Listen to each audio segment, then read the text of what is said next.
2 foi crocante de beziac cu nucă, o cremă fină și răcoroasă de lămâie. Azi preparăm prăjitura Gabriela. Să începem! Cele 2 foi cu nucă pentru prăjitură le voi face pe rând și începem prin a încinge cuptorul la 190 de grade Celsius, după care separăm 5 ouă în gălbenușuri și albușuri, iar albușurile le folosim la prima foaie. Pentru a fi sigur că albușurile se bat bine, verificăm vasul și paletele mixerului să fie curate fără urmă de grăsime. De asemenea, în albușuri nu trebuie să scăpăm nici urmă de gălbenuș. Prin mixare, proteinele din albușuri creează un fel de rețea în care bulele de aer captate prin batere rămân prinse în structură, ducând la apariția acelei spume aerate. Când paletele lasă urme distincte în spumă, este momentul potrivit să adăugăm zahărul. Zahărul e important pentru stabilizarea spumei. Albușurile conțin 90% apă și adăugarea zahărului și topirea lui în lichid duce la formarea unui sirop gros care dă stabilitate finală spumei de albușuri. Odată spuma stabilizată, adăugăm treptat și nuca măcinată, amestecând cu o spatulă de jos în sus, cu mișcări circulare ușoare pentru a minimiza pierderea bulelor de aer din spumă. Pentru coacere am folosit tava aragazului cu dimensiuni de 34 pe 22 de cm, tavă pe care am tapetat-o cu foaie de copt.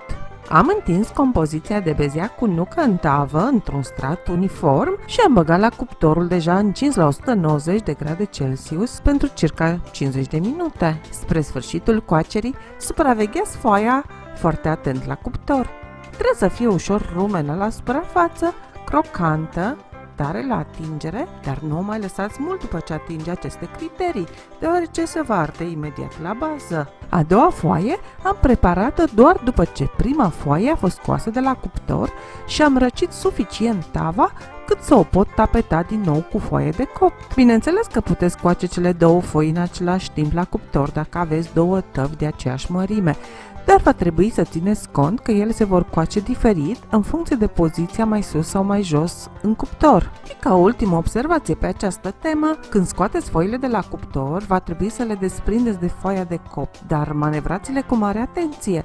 Au o consistență foarte ușoară și fragilă, se vor rupe destul de ușor, așa că mare atenție! Timp coacem foile de nucă la cuptor, ne apucăm să facem și crema.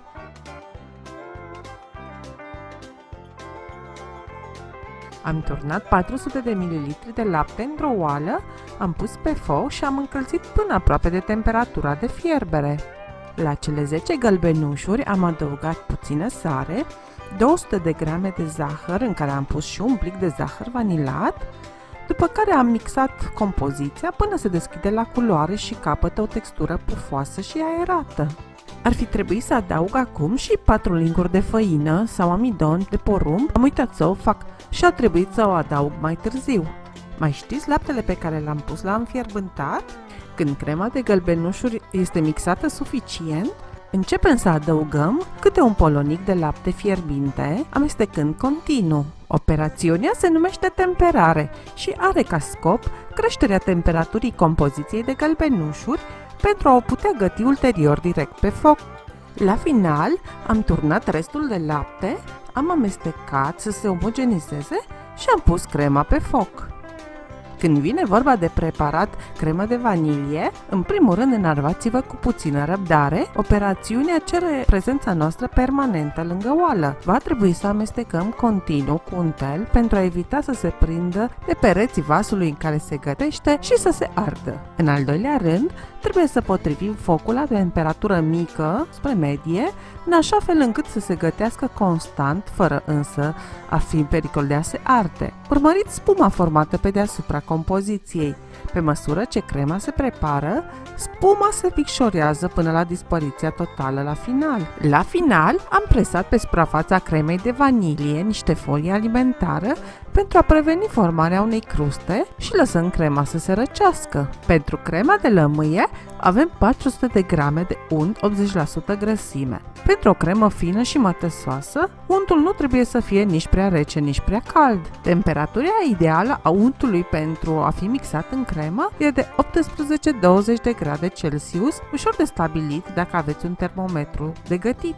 De asemenea, e bine ca untul și crema de vanilie să aibă cam aceeași temperatură. Cel mai simplu, țineți la temperatura camerei atât untul cât și crema pentru o jumătate de oră. Întâi am mixat untul pentru a căpăta o consistență mai maleabilă și ușor pufoasă. Apoi începem să adăugăm treptat și crema de vanilie.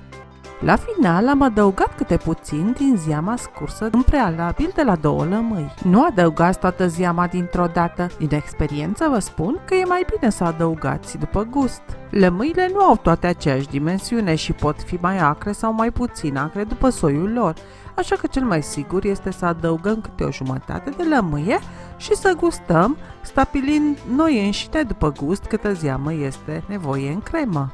Odată crema omogenizată, am întins-o într-un strat uniform peste una din foile de nucă.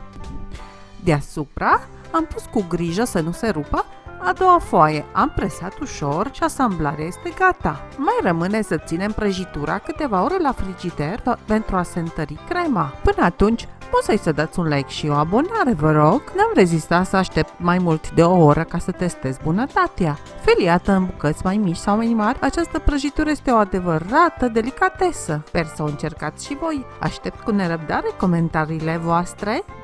O zi rodnică și minunată vă doresc! Bye bye!